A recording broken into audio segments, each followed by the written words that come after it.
وحوي وحوي وكمان وحوي اهو فات شعبان وهو جه رمضان. ارقصوا يا بنات قولوا لي كمان وحوي وحوي يا حلوة وحوي. بابا جاب لي فانوس احمر واخضر سنة للسنة عمال يكبر. بابا جاب لي فانوس احمر واخضر سنة للسنة عمال يكبر. وانا جاية بغني وبعد ما اختار على قولت وحوي وكمان وحوي. حبايب قلبي وحشتوني قوي. رمضان كريم وكل سنة وانتم طيبين. فيديو النهاردة مخصوص عن جدول المذاكرة في رمضان وازاي نخطط صح لشهر رمضان. عايزة اقول لكم ان في تعليقات كتير بتجيلي انا مش عارفة اذاكر في رمضان يا ندى، انا مش عارفة انظم وقتي، انا اليوم معايا في رمضان بيضيع، مش عارفة اوفق ما بين الصلاة والدراسة، وهاجي في اخر شهر رمضان واقول ده الوقت ضاع والشهر ضاع وما لحقتش ان انا اذاكر ولا اعمل اي حاجة. طيب لو قلت لك ان رمضان ممكن يبقى اقوى شهر مذاكرة في السنة كلها، ومش بس كده، رمضان ممكن يبقى الشهر اللي تقفل فيه مواد كتير وتنظم وقتك صح وتقرب من ربنا وفي نفس الوقت تفضل مبسوط ومع اهلك وحاسس باجواء رمضان كمان. فيديو النهاردة ده مش مجرد جدول للمذاكرة، ده خطة كاملة لرمضان مع المدرسة والدروس والمذاكرة والعبادة والراحة وكمان تنظيم الوقت. يعني بعد الفيديو ده مش هتحتاج اي فيديو تاني عن رمضان والمذاكرة. ولكن في البداية كده حابة اشكركم كلكم على التعليقات الحلوة دي، شكرا ليكم بجد. وعايزاكم تكتبوا لي على الفيديو ده تعليقات كتير برضو عشان انزلها في اول الفيديو الجاي. وبس كده يلا بينا نبدأ.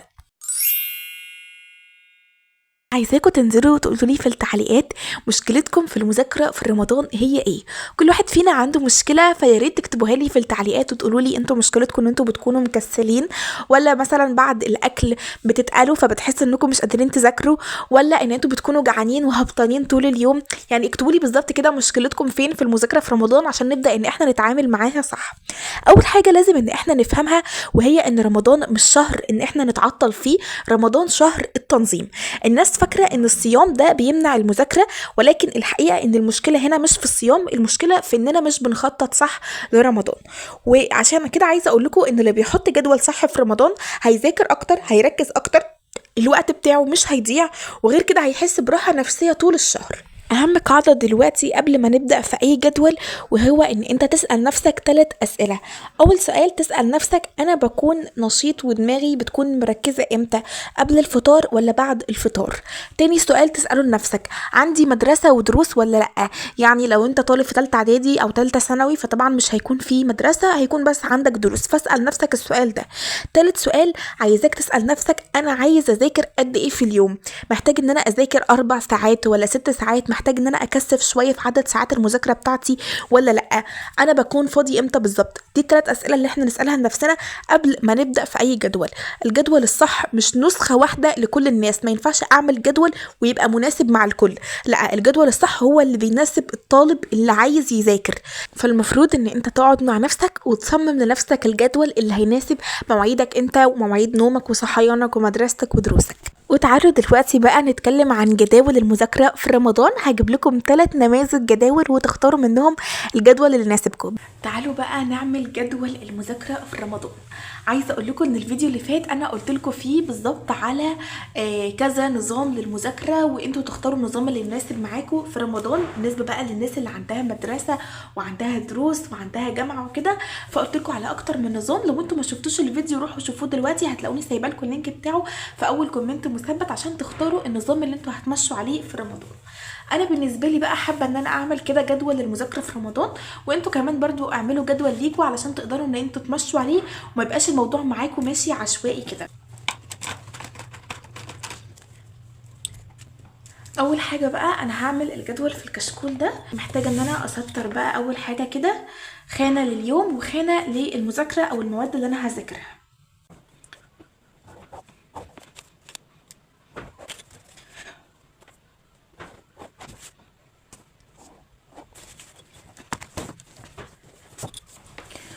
بصوا بقى، هنا المفروض ان انا هكتب اليوم، وهنا المذاكره والمواد اللي انا هذاكرها.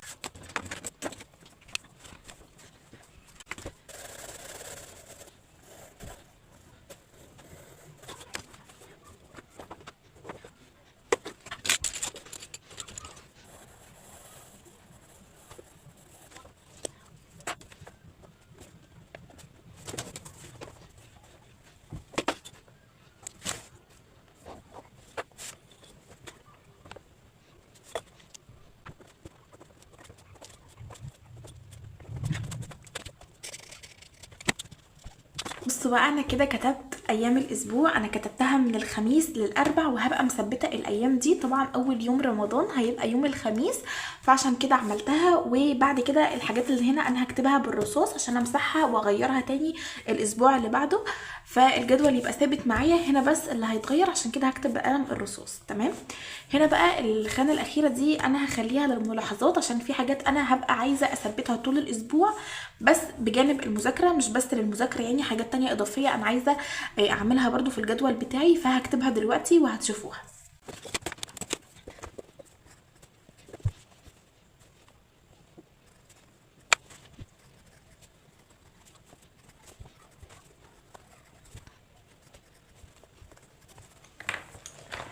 انا قسمت المواد اللي عندي على الاسبوع ده، وظبطتها كده على حسب بقى المحاضرات بتاعتي، على حسب السكاشن. اليوم الطويل شويه خليت فيه ماده بسيطه وكده، فانتوا كمان تقدروا تظبطوا المواعيد بتاعتكم او الجدول بتاعكم على مواعيد المدرسه والدروس، وتقدروا تشوفوا اليوم اللي ما عندكوش فيه دروس كتير تقدروا ان انتوا تزودوا فيه مادتين مثلا، وتظبطوا الجدول بتاعكم. انتوا اللي لازم تقعدوا مع نفسكم وتظبطوا الجدول.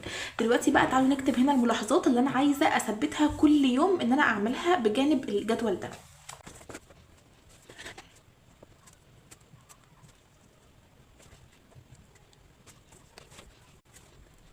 بصوا كده، دي الملاحظات اللي انا كنت عايزه ان انا اضيفها.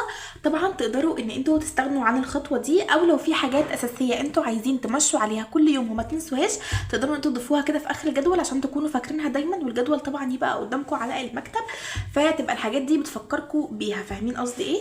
ده الجدول بتاعي اللي انا عملته. عايزه اقول لكم جدول بسيط ما اخدش مني وقت خالص، وفي نفس الوقت انا نظمت الايام اللي عندي الاسبوع الاول في رمضان عشان اكون عارفه بالظبط انا هعمل ايه وما اكونش تايهه. عايزه بقى اعرف رايكم في الجدول ده، وعايزاكم انتوا كمان تقوموا دلوقتي وتعملوا لنفسكم جدول المذاكره في رمضان، تبداوا ان انتوا تجهزوه وتكتبوا كده الايام زي ما انا عملت بالظبط، وتلزقوه قدامكم على المكتب. بجد هيشجعكم جدا وهيحمسكم للمذاكره، واي حد كسلان بقى الموضوع ده هيفرق معاه جدا. وزي ما اتفقنا احنا معانا 3 نماذج للجداول، تقدروا تختاروا منهم الجدول اللي يناسبكم، بس ده هتقدروا ان انتوا تصمموا الجدول بعد ما تشوفوا الفيديو اللي فات بتاع نظام المذاكره، لان انا زي ما قلت لكم 3 انظمه تختاروا منهم النظام. ومعانا هنا نظام الناس اللي هي الطلاب اللي هتذاكر قبل الفطار، فانا هقول لكم تمشوا الجدول بتاعكم او تقسموا المذاكره ازاي بمعنى اصح. الوقت اللي هيكون بعد الفجر ده هنخليه، طبعا هنصلي الفجر وهنقرا شويه في القران، وبعد كده نبدا ناخد مثلا ماده نذاكرها. الموضوع هيبقى بسيط معانا، يعني هنبقى لسه بقى يعني في بداية اليوم كده واخدين طاقة جديدة، فلو عايزين نذاكر مادة كده يبقى تمام. بعد كده بقى الصبح هنذاكر مادة تقيلة شوية، ولو هنراجع حاجة قديمة. بعد كده بقى قبل الفطار اللي هو الوقت اللي هيكون بعد العصر، بعد ما هتكونوا جيتوا من المدرسة والدروس، الوقت ده بقى لو انتوا عايزين ترتاحوا فيه شوية او تقعدوا تعملوا ملخصات للدروس بتاعتكم، الوقت ده هيكون حلو جدا، وده هيناسب الطلاب اللي بيركزوا وهم صايمين واللي مفيش عندهم دروس الصبح. الموضوع ده هيناسب الطلاب دي، لان في طلاب منكم دروسهم هتكون بعد الفطار، فده الجدول اللي هيناسبهم. طيب بالنسبه بقى للطلاب اللي اختارت ان هي هتذاكر بعد الفطار، فاحنا هنخلي الوقت اللي هيكون خلاص بعد المغرب ده، وبعد ما خلاص صلينا المغرب وكده هيذاكروا ماده اساسيه عندهم، اي ماده هم يختاروها بقى، انجليزي، عربي، رياضه، ايا كان الماده اللي هم يختاروها، وهيحددوا لها وقت مثلا ساعه، ساعه ونص، هيقعدوا يذاكروها بعد الفطار على طول. وبعد كده هنيجي بعد ما نصلي العشاء ونصلي التراويح نبدا بقى ان احنا نذاكر ماده كمان، يبقى احنا كده ذاكرنا مادتين. طبعا تقدروا تخلوا يعني تطولوا شويه في الوقت وتذاكروا مثلا لحد الساعه 12 لحد الساعه 1، وبعد كده تناموا وتصحوا على السحور، فهتذاكروا برضو وقت اطول وهتذاكروا كميه مواد اكتر، مش ماده واحده ولا 2. وقبل النوم بقى يقدروا ان هم يعملوا ملخصات او يجهزوا لليوم اللي بعده، لو هيحلوا الواجبات، لو هيراجعوا على كلمات انجليزي، اي حاجه. فدي كلها حاجات يقدروا ان هم يعملوها في الوقت من بعد الفطار لحد السحور. طيب بالنسبة بقى لو عندك مدرسة أو دروس في رمضان، هنعتبر إن المدرسة ده جزء من الجدول مش حاجة خارج عنه، وبعد المدرسة هنرتاح نص ساعة، وبعد كده نبدأ إن إحنا نعمل ساعة مذاكرة أو نراجع اللي إحنا أخدناه في المدرسة والدروس. ما ينفعش تقول أنا روحت يبقى خلاص مش هذاكر. لو رحنا الدروس بتاعتنا وروحنا البيت ما أكدناش على اللي إحنا أخدناه والمعلومات اللي إحنا أخدناها، يبقى إحنا كده ما عملناش أي حاجة. حرفيا هتيجوا تاني يوم تلاقوا نفسكم ناسيين اللي أنتوا أخدتوه في الدرس. فلازم التطبيق ونحل الواجب في نفس اليوم ونذاكر اللي احنا بناخده في المدرسه والدروس في نفس اليوم. بالنسبه بقى للناس اللي بتقولي يا ندى انا عايز اعمل توازن ما بين العباده والمذاكره، عايزه اقول لكم ان رمضان مش للمذاكره بس ومش عباده بس، رمضان نقدر نعمل فيه الاتنين مع بعض. طيب اعمل ايه يا ندى؟ اعمل مخطط عباده بسيط تلزقه قدامك على المكتب. طيب تعالوا اقول لكم بقى على المخطط اللي انا عملته، والمخطط ده على فكره انا كنت عاملاه معاكم السنه اللي فاتت. الناس اللي كانت معايا من السنه اللي فاتت تنزل وتقولي في التعليقات، وان شاء الله اعمله معاكم كل سنه، ربنا ما يقطعهاش عاده ابدا يا رب. عايزه اقول لكم بقى، تعالوا اقول لكم على الخطوات اللي انا عملتها بالظبط. انا جبت ورقه خارجيه كتبت فيها كل الحاجات اللي انا عايزه التزم بيها في رمضان بالنسبه لجزء العباده، يعني الصلاه في وقتها، النوافل، الصدقه، ان انا مثلا اطلع جزء من مصروفي يبقى للصدقه، صلاه التراويح، قيام الليل، اذكار الصباح والمساء والذكر والصلاه على النبي. كل الحاجات دي انا كتبتها في ورقه خارجيه عشان ابقى عارفه الخانات اللي انا هعملها في الجدول. جبت بقى الورقه بتاعه الدفتر الكبير ده عشان تبقى تكفي معايا ال 30 يوم بتاع رمضان. تمام. وبدات كده ان انا اشوف الحاجات اللي انا عايزه اعملها. طبعا تقدروا ان انتوا تكتبوا حاجات تانية، لو في حاجات تانية عايزين تزودوها برضو، لو في حاجات انا نسيتها اكتبوها لي في التعليقات عشان ممكن ازودها في الجدول بتاعي. يعني دي الحاجات اللي انا حددتها. طبعا نقدر ان احنا نشجع بعض ونفكر بعض برضو بحاجات مفيده ان احنا نعملها في رمضان. وانا هنا كنت بعمل، هما كانوا 9 حاجات بالظبط اللي انا كتبتهم، فكنت بعمل ليهم خانات، وفي اخر خانه هخليها خانه دي هتبقى بتاعه تقييم اليوم. هبدا كده ان انا اقيم اليوم بتاعي، اشوف نفسي انا عملت كام حاجه من الحاجات ال9 دول، عملت 4 حاجات، عملت 5 حاجات. كل يوم ابدا ان انا اقيم نفسي، لان انا هبقى عايزه ان انا في نهايه الشهر ابقى كل الايام واخده فيها 9 من 9 9 من 9. مش مشكله لو يوم قصرت فيه، بس احاول ان انا اعوض اليوم اللي بعده. فاهمين قصدي؟ فدي هتبقى حاجه حلوه قوي تشجعنا. ممكن تعمليها وتعمليها برضو مع اختك الصغيره، عوديها عليها، يعني نعملها كده عشان تشجعنا. وجدول العبادات ده حلو جدا جدا جدا، تعملوا برضو جنب جدول المذاكره عشان الاتنين يبقوا مع بعض. مش بس ابقى انا بقسم في العبادات وسايبه المذاكره، ولا المذاكره وسايبه العبادات، فلازم يبقى في توازن ما بين الاتنين. اعمليه والزقيه جنب الجدول المذاكره بتاعك، الزقيه قدامك على المكتب عشان دايما تبقي شايفاه وعينك تبقى عليه. الموضوع ده حلو جدا، هيشجعكوا طول الشهر. ودلوقتي بقى انا كنت برقم كده الايام لحد يوم ال30 علشان كل يوم بقى زي ما قلت لكم هقيم نفسي. يعني مثلا انا عملت الصلاه ومعامله صح، القران هم عامله صح، وهكذا. كل حاجه هبدا ان انا اعلم عليها واقيم نفسي في نهايه اليوم. اشوف بقى اليوم بتاع النهارده ده انا هدي لنفسي فيه كام من 9. بالنسبة بقى للناس اللي بتقولي يا ندى انا مش بعرف ان انا التزم بجدول خالص، اهم المشكلة هنا مش في الجدول، المشكلة في الالتزام. عشان تلتزم ما تعملش جدول خيالي. زي ما احنا اتفقنا الجدول اللي انا عملته ما كانش مضغوط، وزي ما قلت لكم انا عاملاه على حسب اليوم. مثلا اللي انا ما عنديش فيه محاضرات كتير فمخليه فيه مواد ازود فيها مواد المذاكرة اللي انا هذاكرها. اليوم اللي ما عنديش فيه كلية برضو ازود فيه المذاكرة. اليوم اللي هنزل فيه مش بخلي فيه مذاكرة كتير واضغط نفسي، فبرضو مخليه وقت للراحة، مخليه يوم انا هرتاح فيه واشتغل بالنظام وانا بذاكر. مثلا هذاكر 50 دقيقة و10 دقايق راحة، ابقى كده منظمة وعارفة بالظبط انا هذاكر قد ايه. وقت المذاكرة اقفلوا الموبايل بتاعكم تماما تماما وبعدوه عنكم عشان تقدروا ان انتوا تركزوا، وابدأوا بحاجة انتوا بتحبوها تشجعكم على المذاكره. ممكن تقولوا بس انا هذاكر 10 دقايق، انا هذاكر بس الجزء ده، وفي الاخر هتلاقوا نفسكم ذاكرتوا منه اكتر منه بكتير، بس احنا بنضحك على عقلنا في البدايه. طيب بالنسبه بقى لايام الاجازه في رمضان، عندنا مثلا يوم الجمعه والسبت مش بنروح فيه مدرسه وما عندناش فيه دروس مثلا، فاليومين دول احنا نبقى مرتاحين فيهم في البيت. اعمل ايه انا ده في الايام دي واستغلها ازاي؟ طبعا مش محتاجه اقول لكم ان احنا اليومين دول نستغلهم في ان احنا نزود ساعات المذاكره. اعمل مراجعه اسبوعيه، يبقى اليوم ده اللي انا هراجع فيه اللي انا اخدته في الاسبوع كله، هزود بقى شويه ساعات المذاكره. لو انا بذاكر مثلا 5 ساعات لا هزودهم شويه. وطبعا مش شرط ان احنا نقعد ال5 ساعات كلهم على الكتاب، ممكن نقسمهم ويبقوا متوزعين على اليوم كله. كمان ان انا احضر للدروس اللي جايه، في مثلا مواد ببقى محتاجه ان انا احضر لها الدروس او اراجع على كلمات او اعمل اي حاجه، ملخصات، اي حاجه. فاليومين دول نستغلهم، او يوم الاجازه حتى ده نستغله في حاجه زي كده. عايزاكم على قد ما تقدروا ان انتوا تخلوا عندكم يومين في الاسبوع ما يكونش فيهم دروس، حتى لو هتضغطوا نفسكم الايام اللي باقيه. بصراحه النصيحه دي انا لما عملت بيها وفرت على نفسي وقت كبير جدا كان بيضيع في الدروس. يعني مثلا نحاول نفضي يومين، الحد والاربع ما يكونش عندنا فيهم دروس خالص، حتى لو هنضغط نفسنا في باقي الاسبوع، بس اليومين دول هيساعدوكم في ان انتوا هتكونوا قاعدين في البيت وتقدروا ان انتوا تلموا اي ماده تذاكروها تراجعوا عليها. لو ما عندكوش وقت ان انتوا تحلوا واجبات او كده، هيبقى اليومين دول حلوين جدا وهيساعدوكم وهيفرقوا معاكم. كمان نقطه تانية، حاولوا بلاش تخلوا دروس بعد الفطار، خلوا الوقت بتاع بعد الفطار ده لو هتذاكروا فيه في البيت وهتراجعوا وتحلوا الواجبات وتعملوا ملخصات وتذاكروا كل حاجه تبقى بعد الفطار لحد السحور. الطريقه دي حلوه جدا. ونخلي الدروس بتاعتنا تبقى بعد المدرسه، كده كده احنا هنبقى خلاص نزلنا واتفرهدنا بقى والكلام ده كله، فنخلص الدروس والمدرسه وكل حاجه، وبعد كده بالليل بقى مش هنبقى قادرين بصراحه ان احنا ننزل تاني، فخلاص يبقى بالليل وقت المذاكره. حاجات بقى اوعى اوعى اوعى انك تعملها في رمضان، وهي انك تاجل المذاكره.